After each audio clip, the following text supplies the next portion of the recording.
Ladies and gentlemen, you are welcome to today's show. Thank you for joining. Thank you for joining.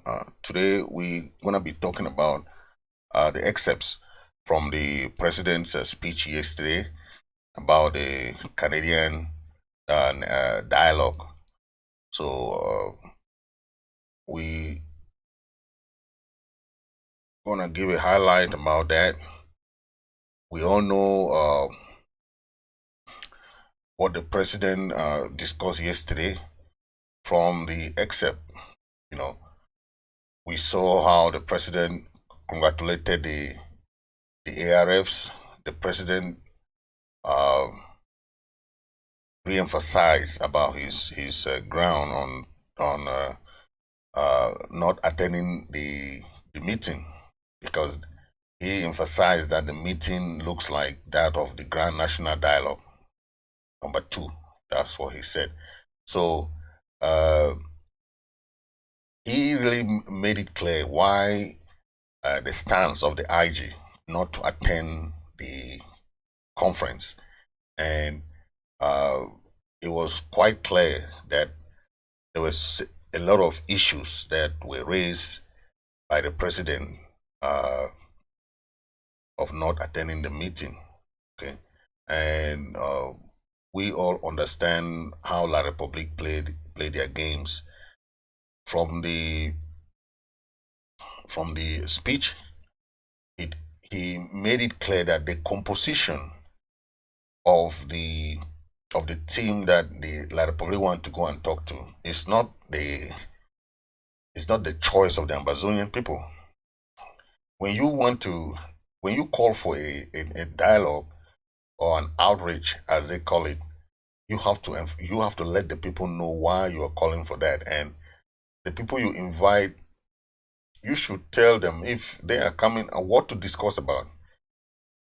If La Republique is imposing on the people of Amazonia that the issues to be discussed will only be the form of state and nothing else. It means that they have limited the discussions to what they want, and which is it's just like you're imposing on somebody what you want them to talk about. Whereas that's not the way to go because it should be on an equal footing. Okay, when you have a negotiation process, it's a whole structural process, and it starts with some preliminary talks. From there, it moves to uh, uh, the different stages of negotiations. It's not about imposing on people who to bring or who to invite or what not to discuss. Those are the kind of thing that the international community has condemned about talking about preconditions. Okay, negotiations without preconditions, because those conditions are the limitations that hinder the smooth running of the negotiation process. And you can see the president could not attend this kind of conference because of these kind of modalities that were set by the Cameroon government. The Cameroon government is calling for a negotiation just few weeks after they call off the Swiss-led negotiation. And those are the issues that people tend to ask. But why? Why is it that they left an internationally recognized negotiation process just to call for what they call outreach? So people can even, this is very simple, okay? You can just understand that uh, in a negotiation process that was already ongoing, that was mediated by Switzerland, was abandoned by La Republique. Then all of a sudden, we saw one of the foreign ministers in the United Nations in September. He was calling for the United Nations support, that they need help from them. But why did you leave if you really want peace? People will ask, if you want peace, why should you leave an already recognized internationally recognized negotiation process, you instead prefer to go to another process that is not internationally recognized.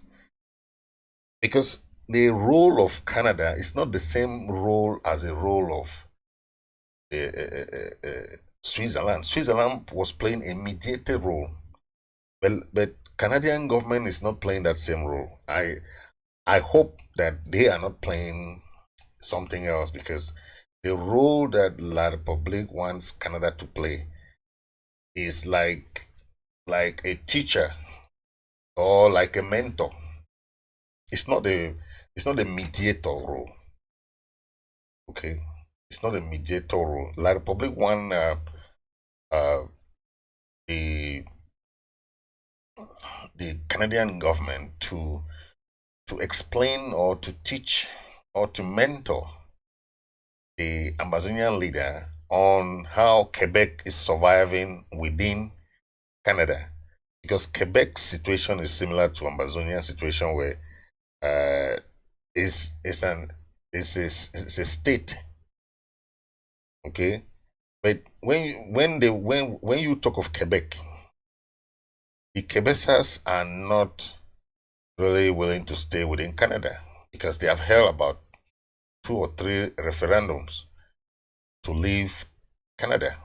Okay, but when you have that kind of referendum, and let me emphasize this: the French government has been the number one sympathizer to the Quebecans, because the French has been emphasizing that they should leave Canada. Okay, in the referendums that the Quebecers have held there in Canada, the French government was in full support for them to quit Canada and have their own country. But today they want us to go to Canada for them to lecture us about the kind of system that they have there in Canada. We we have to know what they are trying to do, because when we have a, a kind of country that has had a long history of misguided information, a long history of mistrust, long history of not following international treaties, international laws, international engagements. How do you trust that kind of person? Okay, it's very difficult, because when you look at like Republic's history of, first of all, let's take an example, the, the federation that we had, that was cancelled by Aijo himself, so handily cancelled it in the fraudulent thing that they call referendum. Okay, do you think that that kind of referendum can really be trusted, where they say yes and we? It cannot be trusted, because you are putting the people in a kind of a dynamic situation where you want them to answer yes and we, and the ballots were not even present, and you just say answer this, answer this, answer this. Okay, the issue President Chris Anu rules was also very important. The issue of third party. If you have a dialogue process, it's different from mediation. And anybody will tell you that any mediation process must have a third party. A third party must be present.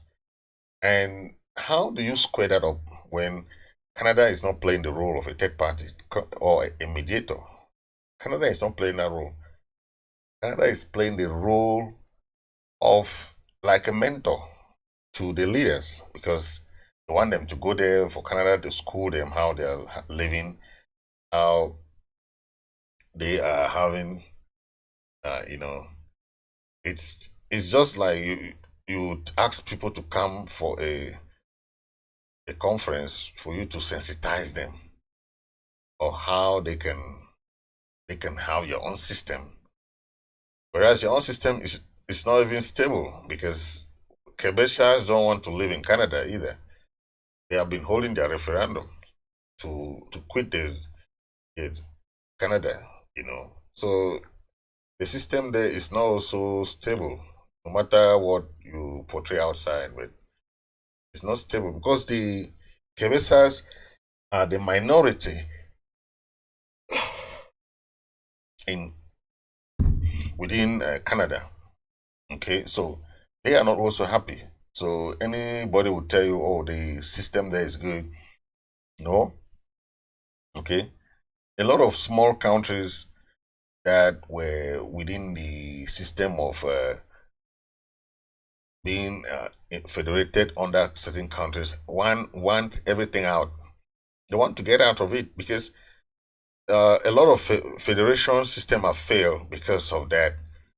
Okay, where you have one country toppling the other or overpowering the other in terms of the political, economic, and social life. Okay, the La Republic must understand that Amazonians have a government. Amazonians have an, a constitution, an institution that we respect. Anything they do, they should go in line with that. We have a restoration council. We have a government. I like what the president emphasized on that issue because you cannot just wake up in the morning and just call a country. We're a country. Just call, oh, we need you in Canada. You see, that is so mean, and that is what La Republic is good at. To tell you that you are not equal to them. That is the number one issue that they are trying to do. They will just minimize us, minimize what we're doing. Anyone that say he has a government, and that's what has been killing their system there in Yaoundé, where they pay like 30 people to go and create their political parties. They say they are party leaders, this of this. Then whenever there's anything, of course, Biya will always win. Biya must always win in that kind of environment where you have the opposition parties are more than 30. Okay, then you go now to election, Biya wins the election. But that is what Biya does every time because there's a kind of strategy that they do. But we have lived with these people for about 60 years. We know what they can do. We know what they cannot do. When it comes to this politics in terms of how La Republic operates, they are the most corrupt government you can ever think of. They don't care to go to Canada and bribe the Canadian government. They don't care. You saw what they did to the Nigerian government. They went to Nigeria and bribed the Nigerian government to arrest the leaders. And when they want to offer a bounty, they'll offer you some of money. When President Chris went to Nigeria, you saw that he was almost arrested. Yes, he was almost arrested. Because the La Republic has planted agents there in Nigeria that any leader of the struggle that arrives in Nigeria should be arrested. That is what they have done. So when people see the risks that President Chris took to go to Nigeria just for the 1st of October celebration, to go and commemorate that day with the refugees, people never see that. They will only be talking about innuendos, bringing all kinds of conspiracy theories that are not even necessary. Okay, they were not necessary at that time. And that's why we are telling them, when you spend time in things that are not important, people will spend time with important things. Okay. Now, the president's speech, he earlier talked about this issue of consultation, because when you want to have something serious, like the Swiss government during the Swiss-led negotiation, that was what we call negotiation, because the third party comes in as a neutral body. You don't come in as someone who wants to favor this country or this other country. You come in as a neutral body. That neutrality helps for you to talk to both parties. Okay, then that's where you bring in your own idea about this and that. Okay, what we know is that it is the role of the mediator to build that synergy. Okay, but now we don't see Canada playing that role because the Canadian government, they know that the Swiss-led negotiation was already on, and that is the negotiation that was recognized, and the United Nations, the EU, African Union, most of the international bodies gave their blessing to. Okay, so it is very, very clear that the La Republic government does not mean well when it comes to the negotiation with the people of Southern Cameroon. Okay, because if they want to really talk, it will be a real talk. Okay, it will be a real talk. Yeah. So I just want to believe that we have people who can really get engaged, and you cannot be choosing people who to talk to. Okay, you cannot choose who to talk to when it comes to negotiation. Okay, we have a negotiation and a process that must be respected. When you call for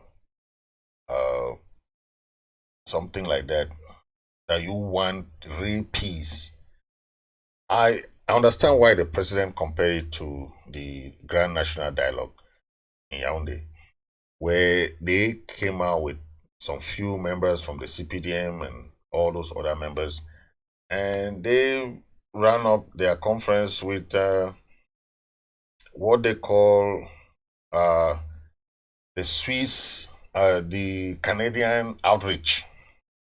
Okay, this is not a negotiation. Okay, that is why we are trying to emphasize the difference between a negotiation and a dialogue. Okay, then the other one they call outreach. You cannot have a negotiation where one party is imposing on the other party who to bring, what to discuss, when to talk, and the process. It doesn't work like that. It is a one-way street. That's a one-way street. And any discussion that is a one-way street can never work out. Because that's why we talk of a win-win situation. When a situation is a win-win, it means that both parties have stakes. Both parties can start with the preliminary discussions. Who to attend the meetings, how the procedure is going to work out, what topics are going to be discussed. That is what we call a negotiation. La Republic don't want that. They want something that they will just cook and come and give for people to eat. It doesn't work like that. It doesn't work. Negotiation, for the history of negotiation, it should be structured, and people should be alert, okay, to get ready for a very long time. It's a gradual process. You don't just rush people in the morning and you want people to go, for a discussion because you want to go at that time. You're pressuring people to go somewhere. It doesn't work like that. So I want people to understand, Ambazonians should understand that the president wanted to go for this conference. But during the meeting with the cabinet, the president refuses to go there because of certain issues that arise. Imagine that he is going to this kind of conference. What is going to go and discuss there? What is on the table? And the La Republic are imposing on us that the only discussion on the table is a form of state. The form of state now means that it's federation. Okay. And they want to still put a very tight grip on the discussions. Okay. Remember, this their thing called federation, they annulled in 1972 to what they call a unitary United Republic of Cameroon. And in 1984, Biya came and finally turned it back to La Republique. That's the name of their country at independence, La République du Cameroon. That's what Biya changed the United Republic with 2 stars on the flag to 1 star on the flag. So don't forget that. So it is not us that secede from this federation. They secede. That's why when they're calling us secessionists, we say, no, you people are secessionists. Because we were in the union, we wanted something that is good, clean, and transparent, but they instead secede. So that idea, that notion of that, these are secessionists, these are, no, our people saw that they had a very difficult time in Nigeria. They say, okay, maybe the French side of things can be better. So they left the house, the Nigerian house of Enugu. They left. And they came now and said, okay, let's see. During the independence, they had no choice. They had just 2 choices. No third choice. That 2 choice was to either choose Nigeria or choose French Cameroon. So when you leave fry pan, thinking that maybe you leave fry pan to get down, you instead leave fry pan and fall in the fire. That's what happened to our people, because they was looking Nigeria like a fry pan. When they never knew that they thought they were leaving fry pan to get out of the fry pan. They know that they will leave before they leave that fry pan. They will instead fall into fire. La Republique is a fire. That is what happened to them. And when they realized it, it was too late. Before they started to build up their opposition against the government, Biya just started to arrest NCSC members, arrest any Southern Cameroon who was an opposition. They were locked up. Fon Gogejinka, you heard of even the Fonchas, they were locked up. Molanjoli Tumbe. Those are people who have suffered in this struggle. That's why when we tell you people that this struggle did not start today, don't be hating your brothers and sisters in this thing now. Everybody will come and have their own time and pass and go. It's a generational thing, so it will not end now. Let some people don't get this confused. You want to be an activist, you be an activist. Don't be an activist because another person is an activist, or you want to be a friend to somebody. Don't be friends here. This is not about friends. Mandela never had friends in their struggle against apartheid. They went there with the mind to liberate their country. That's the mindset all of us should have. And when you see a leader who can do that, like President Chris Anu, he has a mind in the struggle. The brother died in the struggle. He is fighting in the struggle. Now, if somebody doesn't love the struggle, how do you think you can? The wife is in the mortuary. You leave your wife and go to celebrate 1st of October independence celebration. If that is not love, if that is not dedication, if that is not commitment, what other word can you use? So I'm bringing this because I want to elaborate more about his speech. And most of us don't know how people are dedicated in this struggle. And okay, the president emphasized, if La Republique is still thinking of these backdoor negotiations, then they are not ready to end the war. Because if you are ready to end this war, you have a good negotiation process, you wouldn't have left the Swiss negotiation. You would have stayed there and see how it works.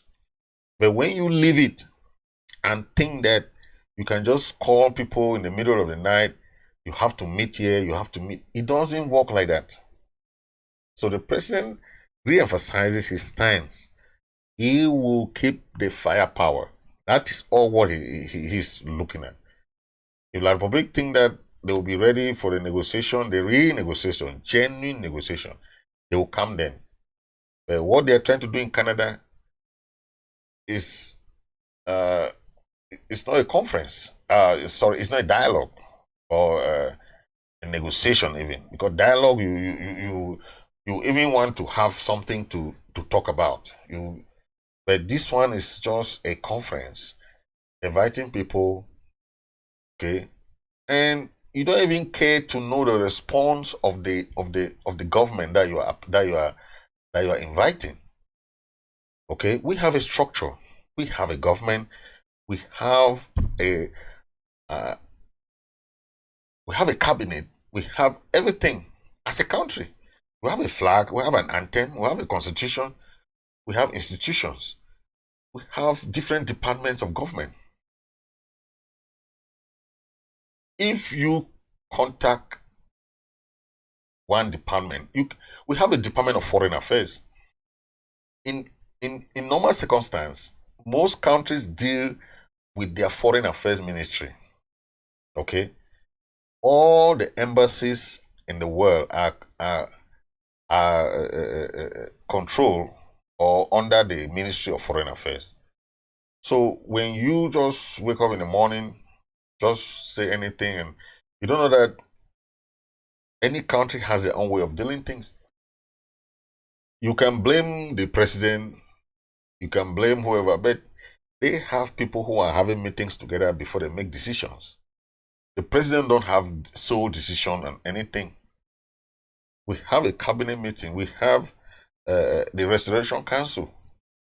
They put their heads together with the other members, with the counties and the LGAs, the country heads. They put heads together and come out with solutions. So it's not like you just call somebody, President Chris Anu, can you meet up? Can you meet us in Canada? It doesn't work like that. It doesn't work like that. We have a structure. Yeah, we have a structure, and the Republic don't want to respect that structure. You cannot just invite anybody and let's just go and sit with them. How can you invite mayors? Mayors are coming to do what in that dialogue there, in the negotiation? Especially the mayors that have been appointed. Okay? Then you invite governor. What are those governors? Who elected the governor even? Just invite them to come and be sitting there. And what are they going to talk there? To send more troops to enter to come and kill people. Okay? It is just the same thing that happened in Yaoundé. I don't know if La Republique is learning sense or they just want to keep repeating the same thing over and over. They told them the Grand National Dialogue ended in a fiasco. There was nothing that came from it. The billions and billions of CFA that was spent there, inviting people from all over, different people that they want to invite. And that is a problem. You cannot have a discussion. You are inviting people who you want to invite. You don't allow the other party to make their own choice of who to invite. Because this thing is not about sentiment. It's not about love for a particular group or a particular person. No. We have a team Ambazonia. All the leaders are part of it. The leaders who are not part of the team Ambazonia are those leaders who one or two that were skeptical about the process. Just like what we are talking here today, it's about skepticism of the process. If the process is genuine, people will like it. Leaders will follow. If the process is not, it's very tricky. People will not like to go and get involved in something that tomorrow you don't have answers. Okay. The Grand National Dialogue failed because of the same reason that they're trying to do this Canadian dialogue. The same thing. Okay. The dialogue and the negotiation process that the interim government emphasizes is for the root causes of the problem. Because if you start somewhere, you don't go on the root of the plan. That plan will still grow up. Okay? If you want to dig a storm from your house or your land, you don't remove that root.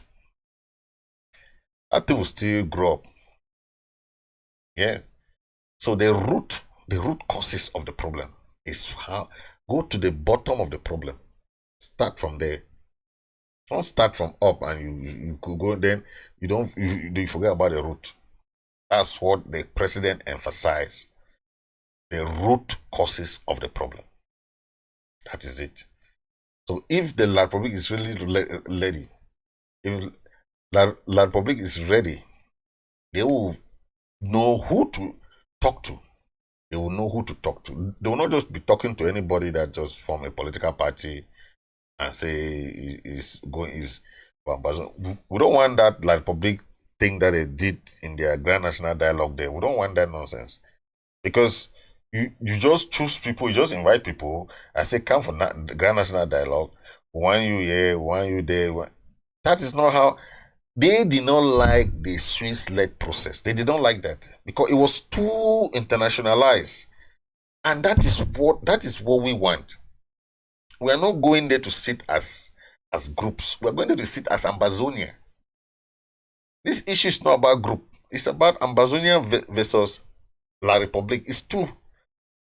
They will have a third party sitting there as a mediator. That is what we're talking about. Negotiation is not something of 1 day, 2 days, 5 days. It's not like that. It's a process. Okay? Gradually. Okay?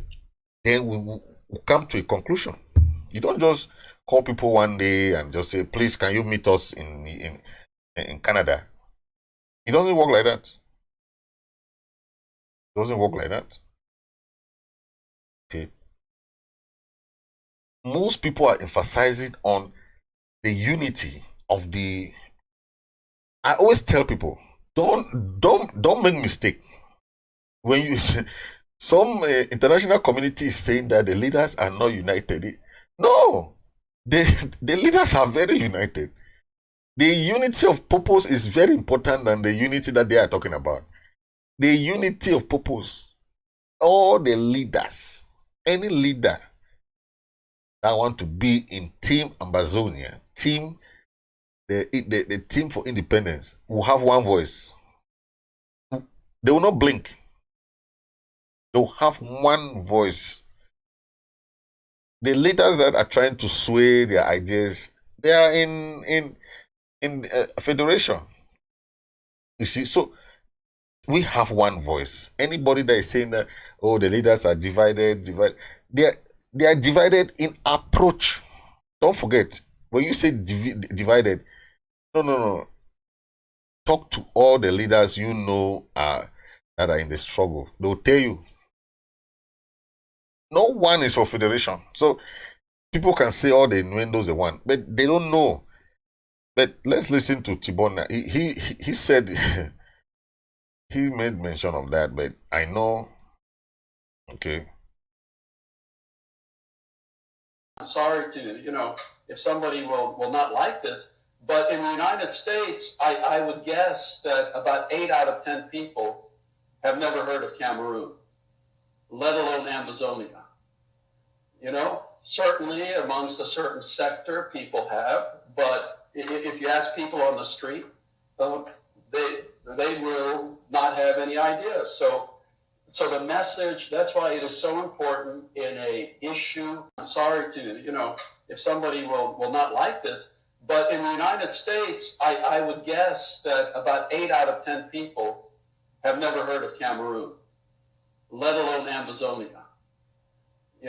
Certainly amongst a certain sector, people have, but if you ask people on the street, they will not have any ideas. So the message, that's why it is so important in a issue like Amazonia, Southern Cameroons, there has to be absolutely a unified message.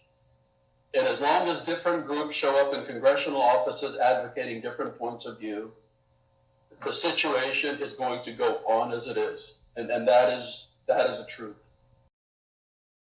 So that is Tibor Nagy. I know most of you know Tibor Nagy as a former American Undersecretary of State for African Affairs, person in charge of the whole of Africa. That's him there. And he used to be one of the ambassadors in Cameroon. So he knows a lot about Cameroon history. That's why he's been having interviews with Secretary Chris. You know, he's having a lot of good time with Amazonians. And he is always there to advise us. A lot of time he has given his own advice about what he thinks can really work out, you know. That is a lot of time he has been there to really conscientize, you know, our people about some facts and what they can do. Okay. He's a nice guy. He's a nice guy. He has always been there for us. And I want to appreciate him because he's giving us some heads up what the international community thinks about us and what we should do, what we should be doing. Okay. But I still want to re-emphasize, okay, the kind of unity is just that once the La Republic are ready, our leaders will be ready. Because they are ready. Okay? They are ready to talk on negotiation, not the dialogue in Yaoundé or the one that is going on in Canada. Okay? That is not what we want as a negotiation. The negotiation should be on the basis of real talks that can have a lasting peace. Because any talk that will not have a lasting peace will not go in line with what we know of what's going on now in La Republique, where they want to topple the government. Okay, we are still going to use this as a golden opportunity. Okay, no matter what happens, we know the Grand National Dialogue failed. Okay, this one is coming now for another Grand National Dialogue number 2. It will still fail. Okay, that is what we are talking about. Okay, the one that came up about the Ground Zero Command, the president mentioned it also, talking about these people. He emphasized, okay, we have a chain of command. What has really prompted most of these military coups in Africa is when the military command don't take orders from their chain of command and they finally end up, you know, having some funny people at their head. And what happened next? There's a coup. Okay, there's a coup, and the coups are just been so many. Okay,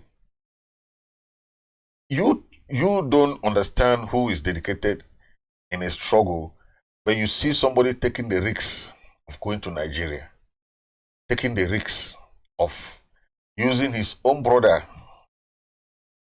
Somebody would have said, "My brother, leave that fight. Go and stay. Don't fight again." But he was encouraging the brother, Field Marshal. Okay, that is what we are talking about. The president mentioned of that issue of kidnapping. We have emphasized that issue of kidnapping several times. We have asked anybody that has been kidnapped or has faced kidnap, please send us the number. Send us every information you know. Anybody that asks for ransom, send us the number. We'll know how to trace the person. Yes. So we don't want that thing to continue. Okay. We don't want that thing to continue. We want something that can give the people trust. Okay, trust. Okay, you see someone whose wife, okay, is in the hospital.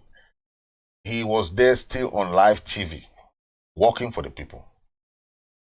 Okay, but I don't know what people want to interpret. That's their problem. But okay, someone, I know all those paid enablers are the ones spending time to bring all those conspiracy theory. Okay, I want us to talk about but I'm asking, can look Bia gross fatigue? That's the newspaper, Aurora. Gross fatigue. You don't want to leave office. You want to stay there. Look, they say he canceled almost 5 audiences. Countries that want to come and visit the president of a country, they cannot even see him. He's tired. Okay, he's tired. I don't know the kind of life someone will live that at the age after you have arrived 70 and plus and more, like 80. It's time for you to rest. It's time for you to rest. It's really sad that you see somebody who is tired, but they are pushing him to still stay somewhere. Okay. The president emphasized on that we are not going to back out until the Republic go to the negotiation table. Okay, we know the stress they are putting on this power. They are putting a lot of stress on him. Okay, the little time that he has to sleep, they'll be telling him of 3 armies killed, 4 armies killed, this one killed. Okay, it's a problem. It's a problem.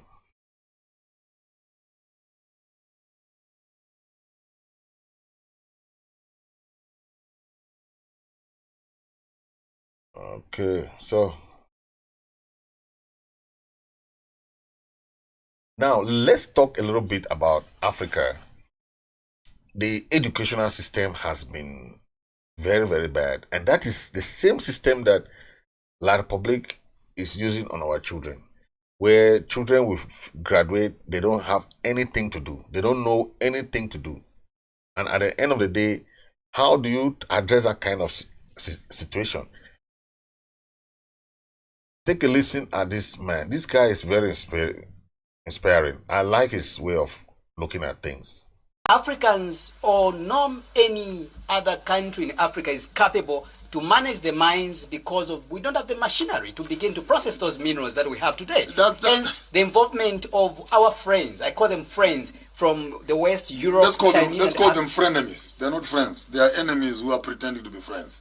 Let's call them frenemies. That's a new word for you, huh? They're frenemies. They look like friends, but they're not friends. Now, this is where, when I'm talking, you must hear me twice. When I'm saying we need to decolonize even education, that is the context I'm coming from. You blatantly want to admit that we don't have the knowledge. We don't have the skills. We don't have the machinery. Like, really? Then what is the use of our universities? What is the use of our technical colleges? What is the use of the Department of Mining? What is the use of Department of Commerce?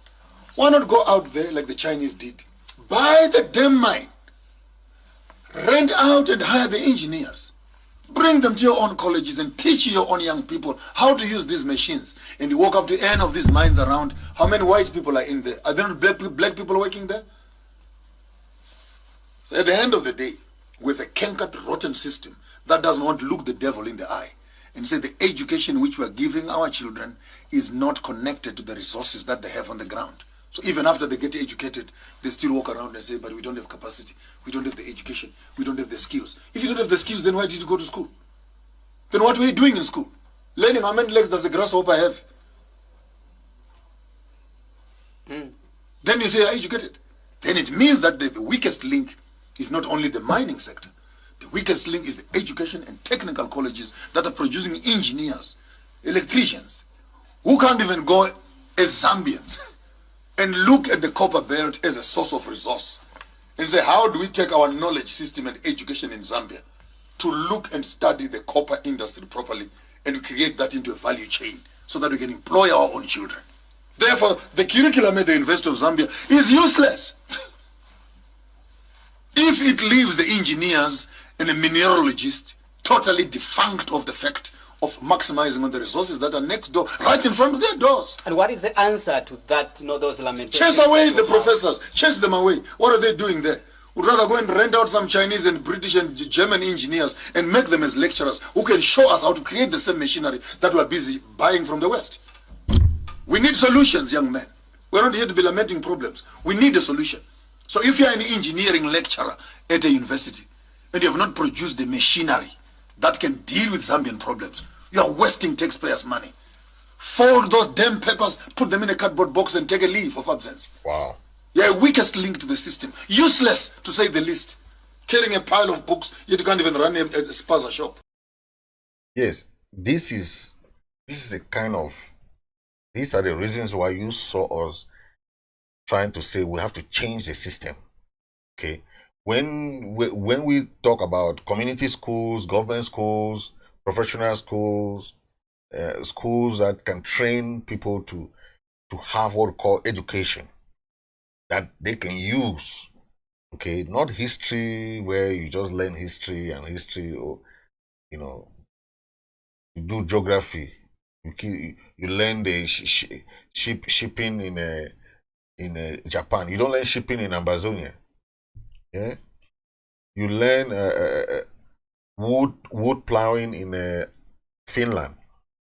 Whereas we have wood there that they can learn about how to do what we have there back in our own country. Okay, fishing in Sweden, where we have fish there in Atlantic Ocean there. We can teach them how to do fishing there. They are learning things in Europe that they will never ever see the countries. That is a kind of archaic kind of educational system. You teach people what they will see, what they can change something. Okay. We went to the universities in La Republic there. Only classroom. No one day we went for any field trip. No one day.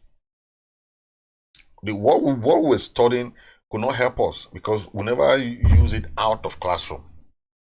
Everything was inside the classroom. Notes, copy. Then when you leave, you start being shomekam. You start shome. That's the way we use back then. Shome means, it's a French word. It means moving around without any purpose. Jobless. So you are shomekam. That's the word. Okay. This is one of Ghana's minister also emphasizing on that issue of the kind of education, the system that we give to our children. I go to schools upon schools and I speak with the students. And when I finish speaking with them, I'll say, do you have a question for me? No hand goes up. A hand is just to go up. In all my encounters in Ghanaian classrooms, we have tamed the children. We just want them to write down what we tell them. At the day of exams, they should put down what we have told them. We say, you are the best student the country has ever known. That kind of education system will not transform Ghana. That kind of education system is not going to give us critical thinking individuals, especially since we are in the 21st century and education 4.0, the fourth industrial revolution. You can't memorize your way out of poverty, but you can critically think and innovate out of poverty. So Ghanaian schools, Africans will have to begin to take a serious look at what I call the assertive curriculum. A curriculum that empowers the African child to ask questions and challenge the status quo respectfully within the African cultural context. But not a curriculum that tells the African child to be quiet and don't say anything when the adult is speaking. Yeah, so that's what we're talking about. Africa should change their system of education. The colonial system is still with African educational system. While the Europeans have revitalized their system of education, we are still using the old colonial syllabuses. The old colonial syllabus. Even in our system, look at people are still using CFA when countries have already had their currency long ago. The Ghana is using the cedis. Nigeria, they are using their naira and kobos. Okay, but these foolish African countries, these French African countries, are still using the old currencies. All. Then they are paying monies to France. Okay, that is how the system is. They are paying monies to France. Okay, but how long will the African people be under this bondage? Economically, politically, financially, socially, educationally, all wise, Africans are still bondage. Okay, this parliamentarian spoke very well about this, and people should listen to this woman because she emphasized on that. I don't think you'd have to be a genius to know that the last thing the Horn of Africa needs is more foreign military bases, more weapons and more European meddling. What we call our strategic relationship isn't about human flourishing, it's about the EU's ambitions as a superpower. There's now a new great game in the Horn of Africa. Greater and lesser powers are pockmarking the place with military bases. France, the US, China, Germany, Japan, Italy, Saudi Arabia all have a presence in the tiny area of Djibouti alone. Mercenaries are swarming in from all quarters. The entire region is being militarised. War is in the air.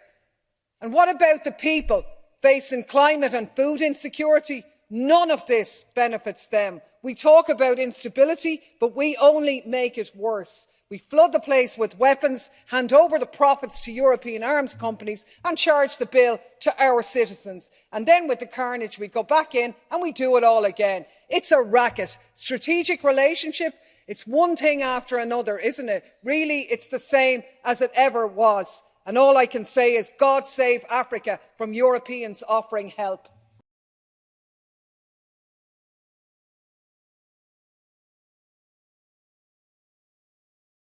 The same thing happening across Africa. Okay, when we have people that are very, very selfish and they want only something for themselves, they don't think about others. Okay, it's so sad, but that is what is happening. Okay,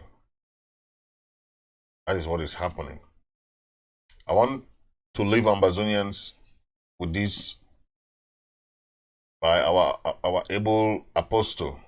What you do to people in your days of fame, wealth, popularity, political power, what you do to people will be your retirement.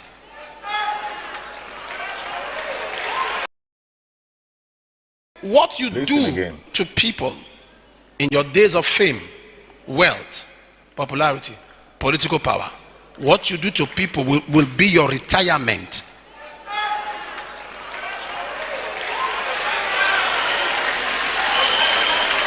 That will be your retirement. There's a gratuity and pension that government will not pay you. Life will pay you. There's a pension you don't get from government. There's a gratuity you don't get from government. You get it from life. And it's on the platform of how you treated people in your days of glory. Be careful. Wow.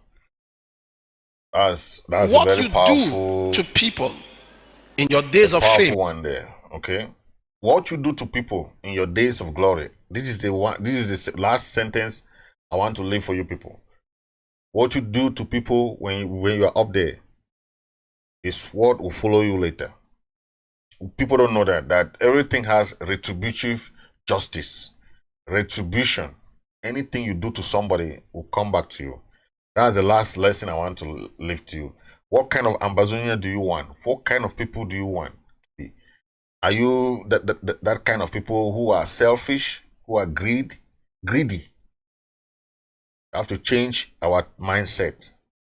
Let's change our mindset and know that life is not what you think. Life is about people. Okay? If you have people in your life, you are rich. You have people in your life, you're rich. Money is not richness. Money is not wealth. Okay? I want to show you this last video of the Amazonia we are planning to do. This is Amazonia we want.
God bless you all. If you're watching on Facebook, please share and share and share. If you're watching on this very channel on YouTube, please hit the subscribe button for more videos and more alerts. Thank you very much for watching. Stay blessed. God bless you. God bless Amazonia.